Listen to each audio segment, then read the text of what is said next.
Ola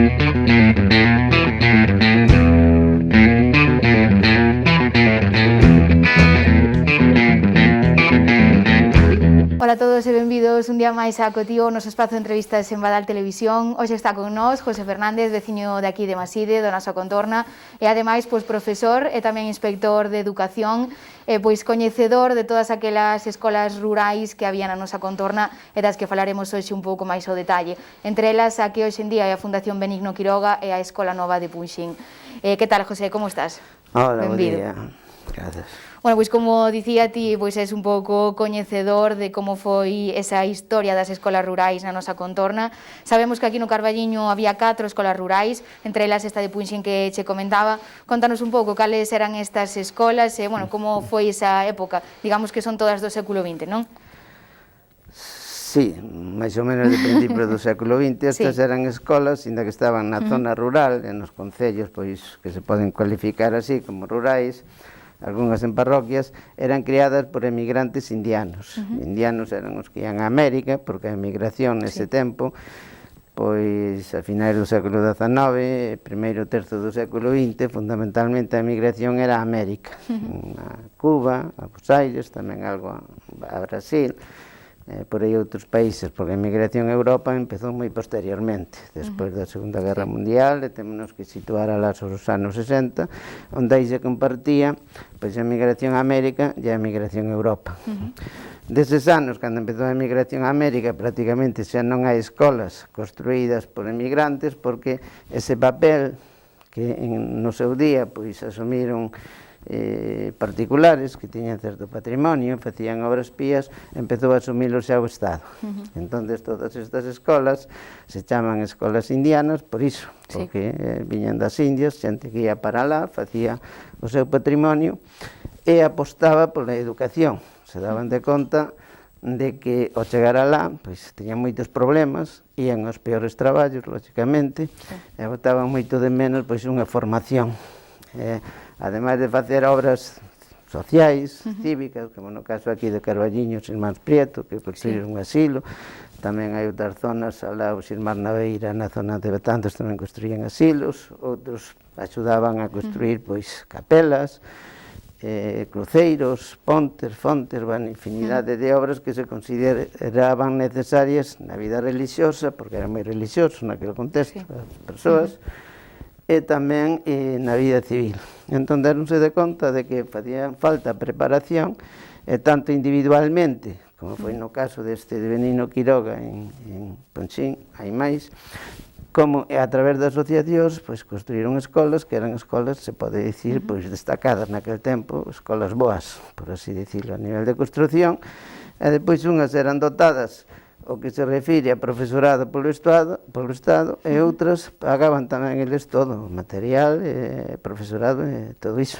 Na zona do Carballiño, se nos centramos aquí, pois temos 4, a Escola de Punxín, un emigrante Benigno Quiroga, que estuve en Quique, moi poucos, pois, daquela, hai moi poucas escolas creadas na zona de Quique, unha zona de Chile.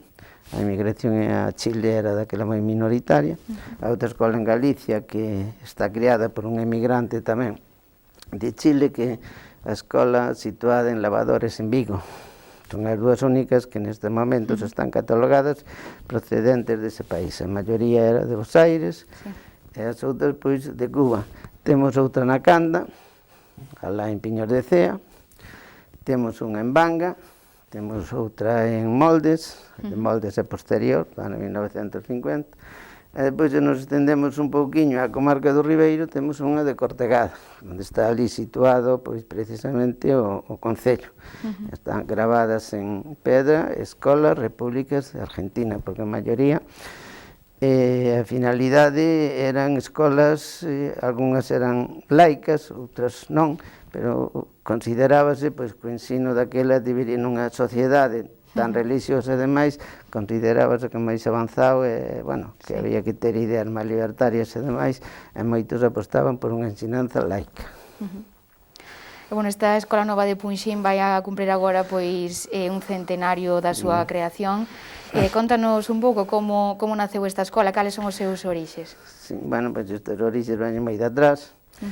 No ano 1915, Testa, bueno, que esta escola creou un emigrante de parroquia, que foi para Chile. Daquela Chile era unha zona pois mineira, importante en Hispanoamérica, e tamén había industrias salitreiras. Ele efectivamente creou unha compañía, era socio con outro, unha compañía que levaba o nome Astúrica e Quiroga. E acadou ali unha fortuna importante. No ano 1915, ele morrería despois no 1916, pois creou o testamento, e no testamento deixaba un 15% da súa herencia, dos seus beneficios, á creación desa escola de Punxín. Despois morreu no 1916 e seguiu co seu proxecto a súa muller, a súa dona, que se chamaba Leona Urruticoechea Bilbao. Están, ademais, o nome dele está grabado ali na fachada en pedra, Benigno Quiroga Fernández. Tamén está nunha placa. Por que se grababan en pedra? Bueno, pois un pouquiño para que quedara para a posterioridade. Porque, lóxicamente, se pos unha placa ou se pon un letreiro, bueno, pois sempre hai alguén que, por a razón que sexa, desaparece. Estou me lembrando agora, pois, o que pasaba, por exemplo, na Guerra Civil e posteriores, pois ibas ás igrexas, había ali nomes grapados na pedra, e ás veces, pois, incluso, había persoas que non estaban moi de acordo e ian ali a picalos. Son a sensación, pois, unha que vin en Redondela, se vai ali en Redondela, se ven pedras de por ali de edificio importante da igrexa, onde incluso foron picalos. O último que tivemos aquí foi en Maside, ali non estaban grapadas na parede, pero había ali uns nomes que, bueno, pois, para un bando, pois, vai ben, pero para outro bando non os vían tan ben, non? Entonces, estes benfeitores, para que quedase un pouquiño recoñecida para a súa obra para a posteridade, pois, normalmente grampaban o seu nome, pois, ali nas pedras, e aí quedaron, para sempre. Porque sempre hai algún destructor. E, bueno, sabemos que, pois, naquele entón a escola non era como é hoxe en día, pois aquí en Punxín tamén era non relixiosa. Contanos un pouco, pois, como era a educación daquela, se hai moitos cambios, non? Si nós, volvendo un poquinho anterior, nos estatutos se recollía que a escola debería ser laica. Sin embargo, despois a súa muller interpretou que non se opoñía, porque entendía que era unha persoa religiosa, que non se opoñía que non se impartise religión, senón que máis ben que non fose administrado por institucións religiosas. E así foi, porque esa escola despois pasou a un padroado. O padroado era quen administraba, e aí deixaba recollido, bueno, pois que tiñan que ser mestres con titulación nacional, que moitos daquelas, pois os mestres tiñan unha titulación escasa. Ademais, estes mestres tiñan que darlle vista e prace ás escolas que había de magisterio, había dúas, unha masculina e outra femenina, porque había separación de sexos, e escollían o mellor alumnado. Por lo tanto, estamos falando, se vemos o edificio, un edificio de solera para aquel tempo. A maioría das escolas estaban en sitios baixos, alugados. Asimos as actas municipais, pois se ve, eran edificios, pois, non cumplían nin condicións de sanidade ninguna, de ventilación, de luz, situadas onde lle cadraba, estes sitios eran escollidos. Estamos falando que foi un solar comprado, sobre 4.000 metros. Entón, o edificio ten sobre 319 de construcción, tiña patio de recreo, e só eran comparables naquel tempo o grupo escolar daqui do Carballiño, o de Maside, que se construíronse posteriormente. E tamén temos o de Currus Enríquez en Ourense e o de Ribadavia, pero entre terreno e edificio andaban sobre 2.000 metros, tiña 4.000. Era unha pedra de cantería, era un edificio relevante. Segundo pon a placa, inaugurouse no 1923, é dicir que tardou desde que morreu no 1916, mentras se foron facendo as obras, en principio estaba prevista para 16 meses, ou 18, pero bueno, eso se foi, porque tamén o presuposto, que en principio destinaban de 35.000 pesetas, ao final se inflou máis, pasou a ser 90.000, etcétera, etcétera. Pero era un estatuto, nos estatutos detallábase todo como debería ser, non? E os estatutos fixeronse no ano 1920, e incluso se publicaron na Gaceta do ano 1927. Gaceta era o diario oficial que había daquela en España, despois pasou a chamarse Boi. A segunda placa, pois, no 1923, pois estaba funcionando. Ali xa pon que o padroato pasou a ser rexentado por a Xunta Provincial de Beneficencia. Inda que a súa dona, pois, bueno, podía participar nas reunións con voz de voto, que delegase. Entón, en canto ao centenario, pois estamos falando dun período de 1916, os estatutos xa son de 1920, pero esa placa pon 1923, non sei exactamente cando empezou, pois estamos nun período que en calquera momento se pode renderlle un homenaxe, porque tamén el decía, e deixou recollido nos estatutos, de que se lle debería, bueno, facer un pequeno acto, e non que fose religioso, senón, bueno, algo cada ano. Cada ano. E, bueno, sabemos, bueno, como ti dis, pois este era un, digamos, un edificio diferente para ser unha escola, pois bastante, digamos, importante para o que era daquela época. Como estaría distribuído? Sabemos que na planta de arriba estaba a casa do mestre.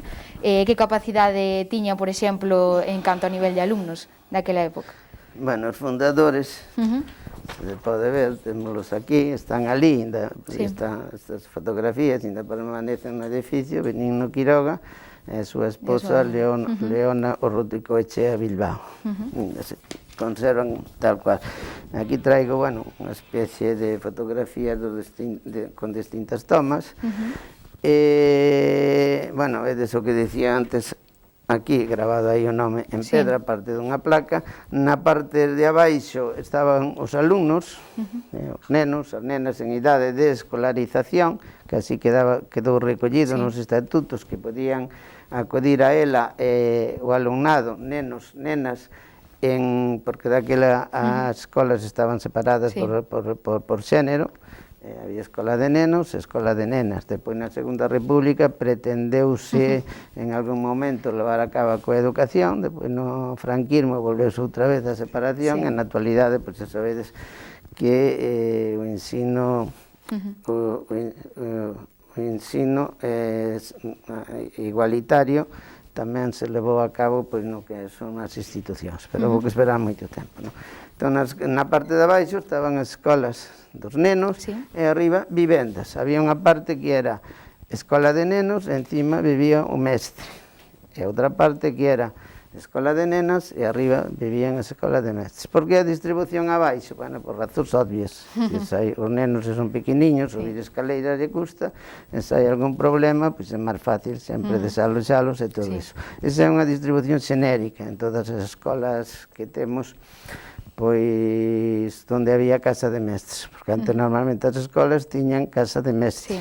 Porque, bueno, as comunicacións que tiñamos era moi difícil desplazarse, e tamén se consideraba beneficioso que o mestre residise ali onde residían os alumnos. Entón, tiña garantida a puntualidade, bueno, moitas outras cousas. E máis era difícil buscar unha casa onde quedase. Entón, a distribución era esa, como dicía antes, pedra de cantería, 300 ou 320 metros, o solar, entre eso e o solar anda sobre 4.000 metros, ao final a construcción parece que se elevou a 90.000, quedaron o material, tamén o gasto de material tamén se cubriu con esta donación, andaba sobre 7.000 euros, o que se recolle, pois, o que se recolle na Gaceta. Bueno, eran escolas, digamos que eran escolas do mellorciño que había. Solo podían facer este tipo de escolas, pois, xente que tiña diñeiro, e que, de alguna maneira, tamén tiveron interese, suplantaron o que eran os templos, o centro de religiosidade, polos templos que chamaban estes templos de saber, onde se ia aprender, que era tamén moi necesario. Rezar era importante, pero cultivar o espírito, aprender a saber cousas tamén era moi importante para andar por o mundo adiante, e non tiñan por que as dúas cousas estar rifadas ou enfrontadas, non? E, bueno, aquí temos a parte dianteira, a parte traseira, como vedes, moita luz, un patio importante con amurallado. A maioría das escolas non tiñan patio de recreo, por tanto, estas estaban ben diseñadas e pensado un poquinho en todo, non? E o plano, pois, o primeiro plano, incluso, pois, o terreno comprouse a particulares, era de labradío, por aí de Robleda. Aquí pois se marca de alguna maneira onde están distribuídas, como estaba distribuída a escola, o parque, e todo iso por arriba pasa a estrada Barbantiño C, hai un camiño que está hoxe igual, e por aquí outro camiño. Bueno, falábamos agora un pouco da religiosidade, pois dentro desa, digamos, materia educativa. Sabemos que eso tamén cambiou un pouco, sabemos que antes, pois eses, digamos que esas ensinanzas, esas asignaturas non eran as mesmas que as que hai hoxe en día, non? Naturalmente, estamos falando de atrás, bueno, podemos que preguntar aos nosos avós, bisavós, era unha escola de mínimos, había moitísimo analfabetismo, máis nas mulleres que nos homes, por razóns obvias, o que se aprendía na escola eran as 4 regras, ler, escribir, contar e pouco máis. Entón, a escola de mínimos en todos os sentidos, non ten nada que ver, naturalmente, coa escola de hoxe. Bueno, sabemos que tamén pois estivo, digamos que en activo como escola, non sabemos exacto hasta que ano, gustaríanos que ti nos clarificarases un pouco, pero sí que sabemos que rondando o ano 1951 pois xa pasou a ter un pouco de titularidade dobre, entrando o Concello pois a ser un pouco propietario dela, non? Eso supuxo algún cambio nas súas ensinanzas, na súa forma de desenvolver o día a día ou non? Bueno, un pouco a historia da escola, vou a resumir brevemente, aténdome ao que se ten publicado no Boletín Oficial do Estado, na Gaceta anterior, non? Empezou, segundo consta na propia placa, no ano 1923, na propia Gaceta do ano 1927 se recolle o que din os estatutos, de que estaba destinado para os nenos, nenas da parroquia de Punxín, fundamentalmente, sin impedir que se houber outros nenos necesitados poideran ir a elas, non?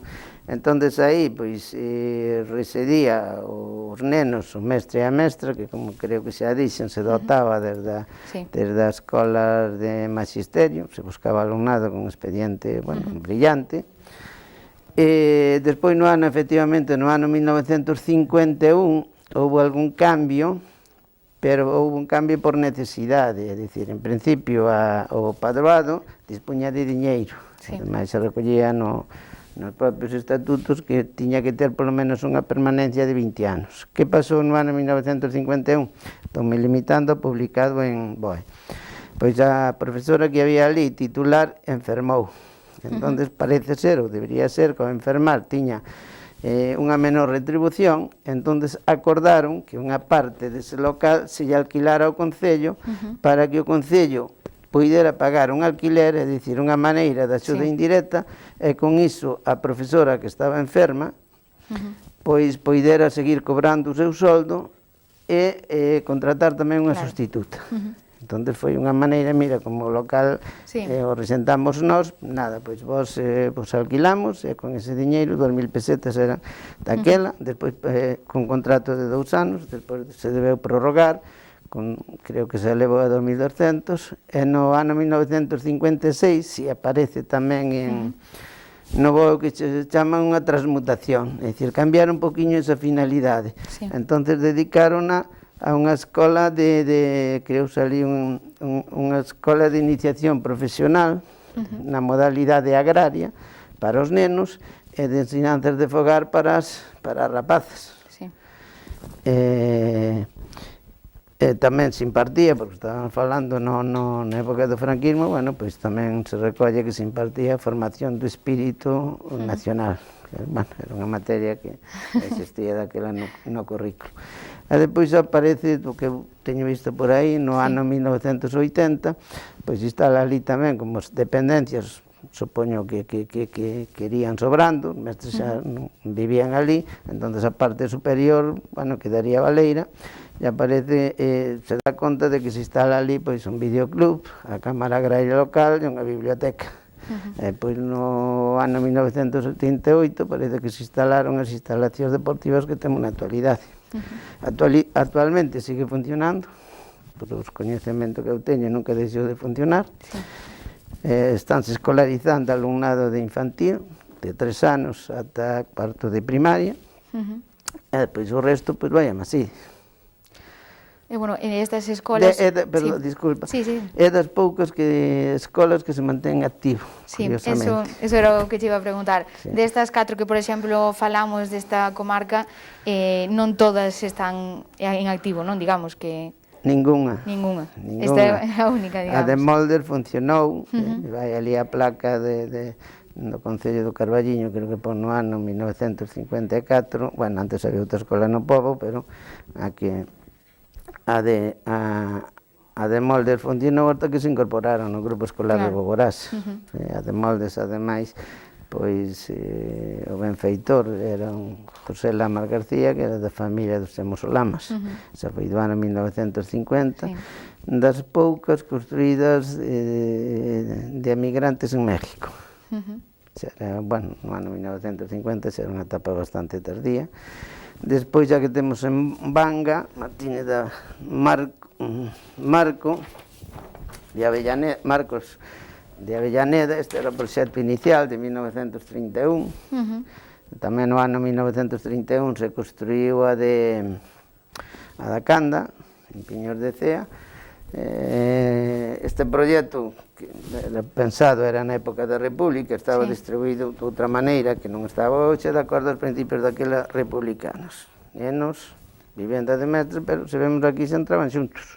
Claro. Ese proxecto foi modificado totalmente, e como está hoxe, aquí non está ali, se mantén un edificio, porque está distribuído a servicios sociais e demais, case non ten moi pouco que ver xa co original. No tempo se foi modificando, unha especie de torreón aquí, parece que ia levar un reloxe, bueno, alumnos abaixo, métese arriba, aquí non se ve moi ben, pero entrada independente.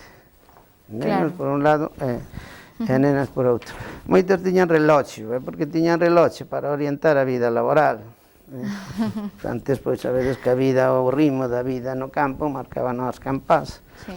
Entón, pois, tamén nas escolas, as escolas boas, pois normalmente tiñan o reloxe porque orientaba a vida dos campesiños e ao mesmo tempo tamén a vida escolar. Depois a da Canda tamén xa non funciona porque os rapaces están integrados no grupo escolar de Cea. Entón, a medida que veo a concentración escolar, as concentracións escolares son máis ou menos sobre os anos 70 en adiante, pois acabaron coas escolas unitarias, tanto con estas construídas por emigrantes indianos como por as outras. Cal me queda?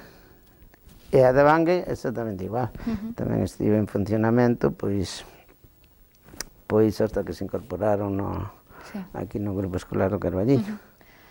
A de Cortegada, por limitarnos un pouquiño a zona Carballiño-Ribeiro, pois hai un grupo escolar agora novo tamén, como era un edificio urbós, pois aproveitou para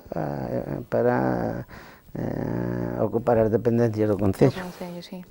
Sí, bueno, eso tamén quería facer especial mención, que a pesar de que pois xa non sigan tendo a súa, digamos, actividade inicial educativa, os edificios parece que se conservaron en bo estado e poden seguir pois sendo como un emblema do que foron no pasado, non? Sí, a maioría, como eran edificios efectivamente aproveitables, pois se refundiron para outras actividades. A de Piñor de Cea pois está dedicada a unha especie de actividades Casa do Pobo, as que temos aquí a de Moldes e a de Vanga pois exactamente igual, a de Ponchín ainda sigue tendo actividade, e outras, se nos saímos un pouquiño aquí da comarca, pois temos que en Verín, García Barbón, pois fixe ali un edificio solene, tamén tivo moita actividade en Vigo, era unha persoa excepcional, facendo obras e demais, incluso onde está o teatro García Barbón de Vigo, o terreno comprou Noel. Depois o teatro foi construído ademais por un arquitecto solene que foi o arquitecto Palacios, tamén vencellado aquí moito aquí a Carballiño. E hai unha rúa que leva o seu nome, incluso tiña cociña económica, bueno, fixo moito. Entón, o edificio que tiñan en Verín, que se pechou cando empezou a competencia, digamos, entre comiñas, da escolarización, cando o Estado empezou a asumir, lóxicamente, co Estado non podes competir, dan moito máis servizos. Entón, cando se crearon os grupos escolares que hai ali, máis un instituto que leva o nome hoxe de formación profesional, precisamente García Barbón, eses edificios foron aproveitados. O de Verín foi curioso que funcionou de hospital na gripe do ano 1918. Sí, é curioso. Ali teñen xa a biblioteca. Hai outro edificio tamén de Solera moi bo que é na zona de Tribes, que había un colexio Santa Leonor. Aquí en Vilamarín temos un edificio tamén que estuvo ali destinado moito tempo ao Concello, en Reádegos. Foi un edificio importante. E depois temos outro en Coles, que chamaban ali Colexio La Luz, creo que intencionadamente, porque eran as luces que daba a saber, que ali está instalado tamén o Concello. É dicir, os edificios bons foron todos aproveitados, claro. Eran obras relevantes, era do mellorciño que había. Claro, primeiro os edificios máis relevantes, nas zonas rurais e demais, sempre foi a igrexa. A igrexa, vemos que é o edificio máis alto, máis tal, porque se consideraba nunha sociedade de espiritualidade que Deus, claro, necesitaba o mellor. As escolas ao principio, pois as clases pobres non ían á escola, era un beneficio das clases sociais medias altas, se pensaba noutra cousa. Entonces a escolarización empezou a popularizarse a mediados do século XIX, pero iba moi pouco. Entonces estes que estiveron fora e daban importancia á cultura, porque por o mundo adiante, sin formación, pois hai moi pouquiño que facer. Hai que pensar que aquí en Galicia, pois a xente que emigraba, ademais foi moitísima, entre o ano 1880 e 1930, en 50 anos emigraron sobre 1,5 millón de galegos. Estamos falando de 1,5 millón de galegos que era a xuventude, a xente moza. Galicia anda sobre 2.700.000 habitantes, é dicir que se imos por aí calquera casa que vemos e tal, pois que familia non tiña un emigrante ou familias enteiras. Ten un pouco de nós, sí. Entón tamén empezaba a dignificación polo edificio. Os edificios estes normalmente tiñan baños, etcétera, o material. No Museo do Pobo Galego en Santiago se conserva ali como era unha escola, máis ou menos. A carpintería era moi boa, porque como había cartos, facía igual os bancos o carpinteiro do pobo, pero non tiña case nada que ver cos outros.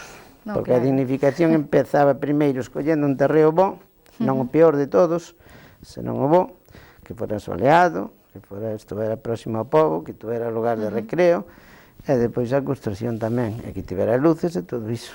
Eran as escolas, xa digo, nesta época da de Benino Quiroga, de Ponsín, 1923, competían só así na nosa proximidade, o grupo escolar daqui que tiveuse a habitar empezou a construcción sobre o 1928 así, final da ditadura de Primo de Rivera, principios da República, o de Maside eran obras civis relevantes, que se chamaban escolas graduadas, porque había varios grupos de rapaces con varios profesores, que era o que se demandaba. Pero nas aldeas, como había poucos rapaces, as escolas eran unitarias, había moitos, había unha de nenos e outra de nenas, e senón mixtas. Ser mixtas era unha ventaxe, porque eu estive nunha escola mixta, ademais durante o franquismo, entón estábamos rapaces e rapazas xuntas. Tiña esas ventaxas. Sí, que daquelas non era habitual, Non, era a necesidade, como había poucos, entón por aforro de recursos humanos, pois había un mestre ou unha mestra. Bueno, pois moitas grazas, José, por contarnos esta historia descoñecida para moitos e pois que son, na verdade, moi importantes para saber hoxe en día todo o pasado histórico que ten a educación, non? Sí, a historia forma parte do noso pasado, é importante coñecelo. Eu sempre digo, sobre todo se falamos de educación, teño cos fallos que ten e co mellorable que é, teño que falar ben dela, porque hoxe ven calquera neno de calquera sitio do mundo, non se miran papéis que trae nin nada, pode estar alá no último recuncho, que mañá ten un autobús para irlo buscar, un autobús gratis, ven a un centro escolar onde come, e todo iso pois xa non o valoramos, pero non sempre foi así. Non sempre foi así. Incluso en Lugo, na provincia de Lugo, que funcionaron ata mediados do século XIX, había unhas escolas que se chamaban de Ferrado.